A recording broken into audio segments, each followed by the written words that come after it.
ça la beauté de la chose.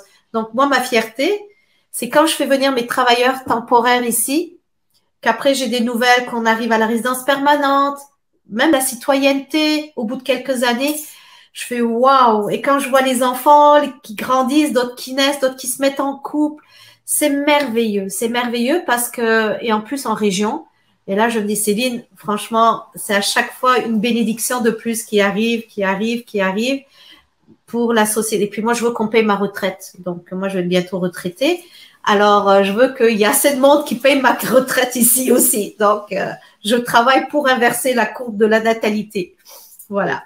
Effectivement, parce que tu fais partie des personnes, des organisations qui régionalisent le maximum de possible là, des personnes immigrantes là, à travers ton accompagnement avec certains employeurs. Mais Oui. tu as parlé en fait d'un élément essentiel, c'est-à-dire que ici, l'immigration, c'est une recherche, la diversité. Et ce qui permet au Canada, au Québec, de se démarquer par rapport à d'autres sociétés, c'est qu'on recoupe de partout au monde, que ce soit l'Amérique latine, que ce soit l'Afrique subsaharienne, le Maghreb également, l'Europe également, Haïti, et ainsi de suite. Et tout ce beau monde-là qui se retrouve en milieu de travail et qui amène en fait son expérience internationale, qui amène aussi une façon de voir les choses. Parce que la diversité, c'est quoi aussi? C'est en fait la diversité des idées, la diversité des points de vue, la diversité des façons d'être également. Et puis l'entreprise, c'est un microcosme de la société. Il y a en fait un code qui est le code de l'employeur, mais avec aussi une vision nouvelle. Tout à l'heure, je montrais ton équipe qui est une équipe multiculturelle, pluridisciplinaire également. C'est ce qui fait que quand un employeur a une problématique, l'employeur peut traiter cette problématique sous différents angles et arriver à prendre en fait en considération la solution la plus viable possible parce que l'employeur reçoit des avis des uns et des autres.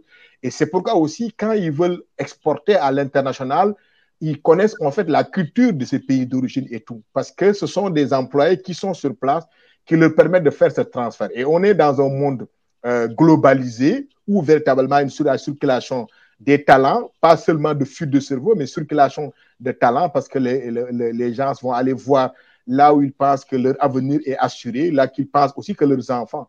Et tout à l'heure, tu parlais des enfants. D'ailleurs, il y a dans un des articles que j'avais écrit, Devenir québécois, c'est quoi ou juste, où je parle en fait de la question de l'identité. Donc, identité de première génération, mais de deuxième génération sont les enfants qui sont nés ici d'un des parents immigrants et tout. Puis c'est là cette beauté que voir. Donc, c'est gagnant pour le Québec, c'est gagnant pour le Canada, parce que l'immigration, c'est ça aussi. Et puis même ceux qui vont retourner dans leur pays d'origine, s'ils ont une bonne expérience au Québec, au Canada, ils vont être les ambassadeurs, ce qu'on appelle par exemple, ceux qui font par exemple le pont entre leur société d'accueil et leur société aussi d'origine, en permettant en fait tout ce qui est des affaires et tout, la culture entrepreneuriale et autres. En tout cas, je ne veux pas aller dans ce sens parce que le temps nous est compté, mais tout à l'heure, on revient, mais c'est une parenthèse extrêmement intéressante que tu avais ouverte et qui me permet aussi de faire une ligne éditoriale sur cet élément-là.